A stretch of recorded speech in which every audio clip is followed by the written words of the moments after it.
So ayan mga kabuknoy, umpisa na naman tayo ngayong araw. Ito yung pangalawang session namin with Master Aldabe, ano.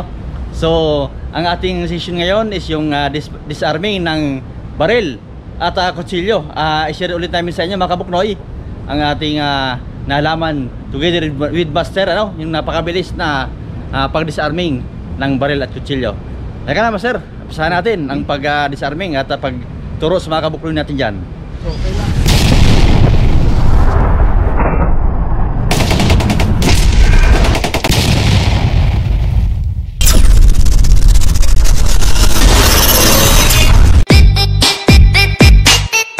dyan. So kailangan natin na malaman to pagdating sa disarming sa baril at hindi natin maiwasan kahit saan kami punta, dumarating sa buhay ng tao yan. Kailangan alamin nyo lang kung paano gamitin ng disarming pamagitan ng IKU.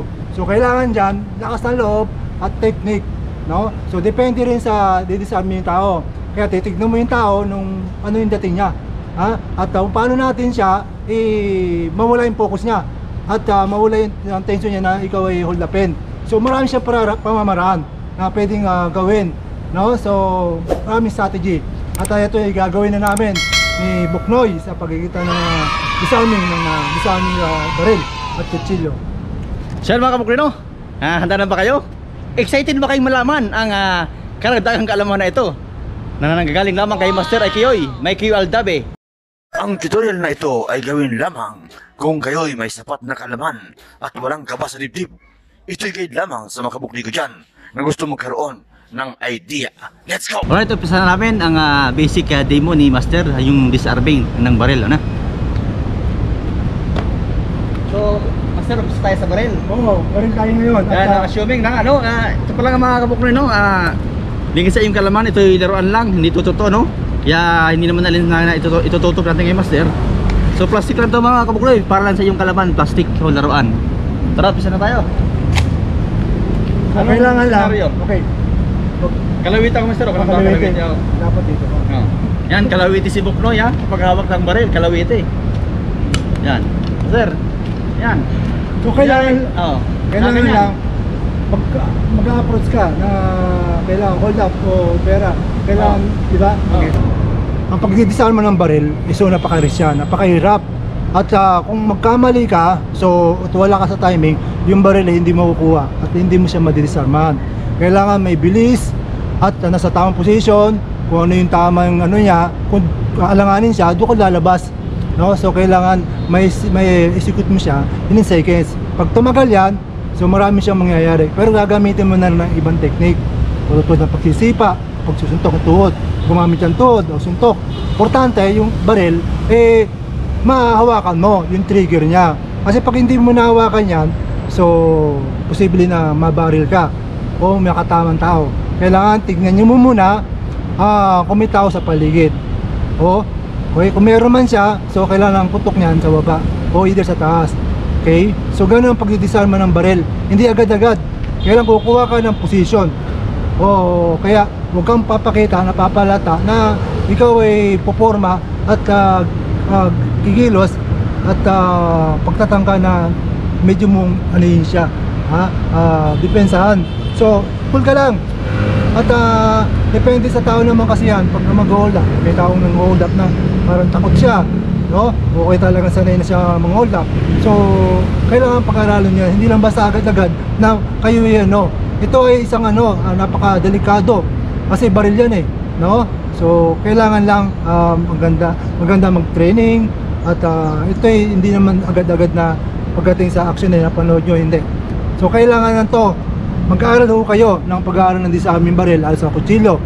So yan sa mga position na dapat nyo rin pag-aralan, kung ano yung deliveries ng atake, gagawin mo, so step by step.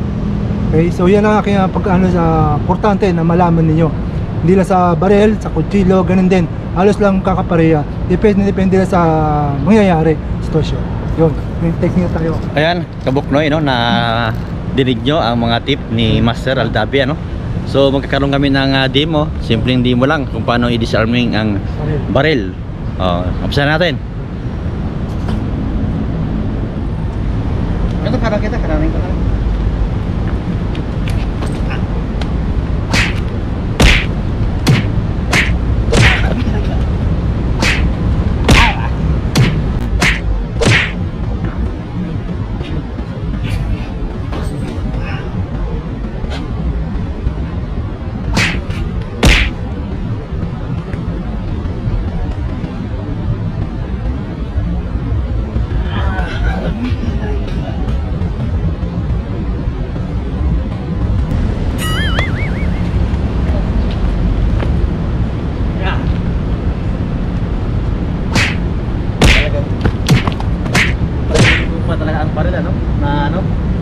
nakikita nyo ang simpleng ginawa ni Master Aldavis sa pag-disarme ng baril. Yun, ano pang ginawa ni Master? So yung medyo may distansya. Ngayon, medyo malayo. So kailangan kukuha ka ng approach, mawasira yung focus niya. Malayo. Yung attention niya. So kung sakaling kailangan niya na yung pera mo na kuha, so diskarte lang, no? Yung approach niya para mawalan ko. Kunyari, malayo tayo, malayo. Okay? So ito na, pagbigay lang, pwede mo siyang gamitin na para masira ang kanyang position o kaya yung focus niya. So pagkuha mo ganun, pag-abot mo, pwede mo ihulog. So yung mata niya, kailangan doon ka titingin sa mata. Gagamit ka ng strategy, Master. Yan. Para maano yung kriminal, malito. Malito. Strategy pala pag malayuan, masugatan, strategy. mabalik ka naman, pero hindi siya puro. So kailangan bilis ng katawan at kamay. No? So yun ang kailangan natin dyan sa disarm sa baril. So basta makalapit siya, so timing lang, pagbaksa ka ng pitaka, so pasok na agad. No? Kung may taon man siya, malayo talaga, Master, ha? Dadahain mo sa kunting bula-bula, kaya malayo. So lalapit siya lang, so ganun, para masira yung focus niya. Kasi yung Pero mga marunong na talagang matalino, kukuha siya ng distansya. Ibig sabihin, sanay na yan. No? Kung mga alanganin yan, ibang to, so pwede mo na kunin yung baril. No? Yan. Pero ito, may distansya to eh. So, marunong yung taong hold up. Malayo tayo kabukro yan. Nakikita nyo, malayo. Lang. So, kailangan mabilis na ng kamay at bilis ng mata. Mabilis ng disarming, no? So, bilis ng stepping. So, always labas lang. In, saka out lang naman kailangan eh, para makalapit din sa baril. Okay, yan. Matamaan ka Narinig nyo kabukro, yung sinasabi ni Master, ano? Diskarte pa rin. Kapag kayo natutunan sa ganitong mga pangyayari. Question. So, ito na yun. Ito na yun, malayo. Ayan. So, bigay mo lang yung pitaka niya. Kunin niya. Ako. So, makuha kita. So, hulog mo lang siya. Pagulog yung mata niya. Kasi gagano yan. Ayun! Pwede mo siya kunin dito. Pwede mo siya kunin dito. So, tayo siya. Pumutok man siya, so sa baba, o either hindi, so siya matatamaan. So, napakabilis lang, di ba? Ayan. Isa pa. Kunting strategy lang pala pag malayuan ang nakatutok sa inyong baril, ano? Kunting bula-bula at hanggang sa malito ang nakatutok ng baril. Okay. Isa pa. So, sa loob siya. Kunyari pa na ito, Master, may pag-asa ba? Kasi ang pag-mong kasi nakakaganon. Nakaganon. Saka yung kamay niya, nakaganon, nakaposition. Ganon. Yan, okay? So, kailangan mo lang, no? Titignan mo na to, nakapasok o hindi. Kaya Kung nakapasok. Nakapasok yan, automatic yan. Lahat naman ng hold nakapasok yan. Putok na yan, Pero direksyon yan. makikita mo naman kung pwede yan. O plastic lang. Kasi may mga nang-hold up eh. Pero ito obvious plastic to ah. Plastic ha. So, titignan mo lang, isang idea lang na pwede kong ibigay sa inyo. Okay? So, taas mo na lang konti. Yan. So, pag sabi mo, kailangan movement, mabilis yan. No? Kung pumasok ko dito, yun, pwede ko yun. Kasi hira. Kailangan, importante yung discard pa. Okay? Kasi kunyari, gaganon ka, iiwag niya ganon. Kasi dapat mabilisan eh. Mabilisan kailangan yan. Kasi yung iiling ng ganon, hindi nyo makuha. Di ba? Kailangan tiny. Bilis. One more. Dito na. Yun. Pumutok man siya. Ayun. So, ayun. Pituot siya. Pwede mo siya.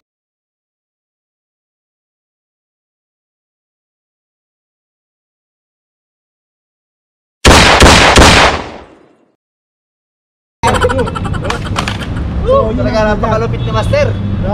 Yan, mabilisan talagang galawan. Okay. Mabilisan talagang galawan yan. Yan. So, magdadagdag pa ako ng isa na test kailangan nyo rin na makuha kita. No? So, kung saan ka lalabas, o kanya, nasa posisyon ng ganyan.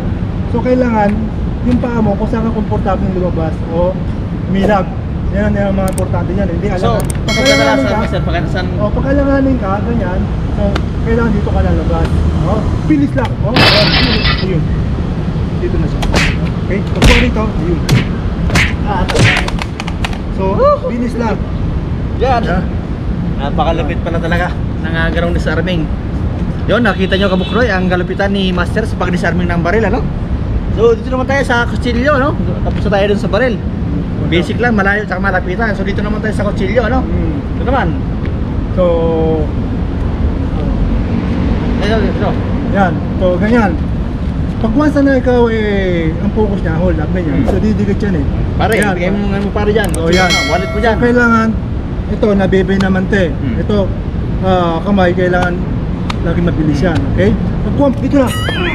So, pagkuha mo rito, so yun na. Kailangan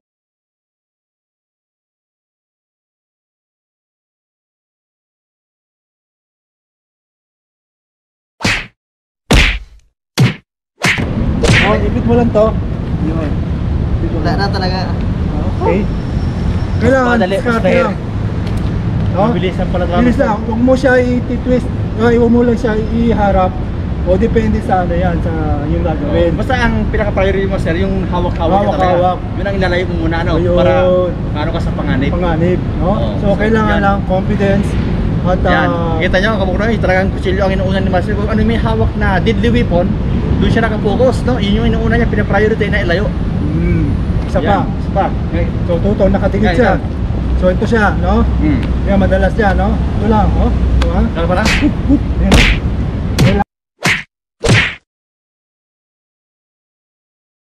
Kailangan to, twist mo lang. Pag twist mo dito, kuha. Oh, pwede mo tukin siya. Oh, pwede mo pilipit lang. Wala na.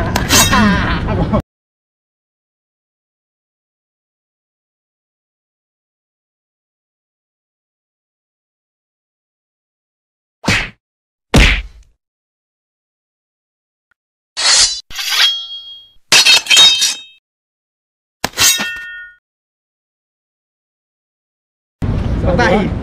Patay ang kriminal kaya Master pagka ganon. Oh, di ba? Bilis. Isa pa. Yan, yan. Isa pa, last na to ha. Dito nyo lang kay Bukloy TV ito matututunan. Napakalupit ni Master. Parang sa atin, yan. Ito, yan. Yan, okay? So, napaka-delikado yan. Kailangan mong papasukin yan, sugat yan. Kailangan medyo distansya, at least mo ng konti yung katawan mo. Nakadikit na, oh. Oo, so, tama, dikitan. Sugat to, maaari, sugat na yun eh. No? So, dito mo siya kunin. Oh, yun o. Dito na. Oh, Naulam, kunin mo to. bali, Kunin mo aray. siya. Ayan. Ayun mga kamuknoy, no. Salamat kay Master Aldabe. Thank you Master at sa inyong binigay na technique kung paano mag-disarming ng baril at kutsilyo. No. Pasalamat tayo, hindi tayo nabalian ni Master sa kanyang mga pilipit, sa kanyang mabilis na pag-agaw ng baril at kutsilyo.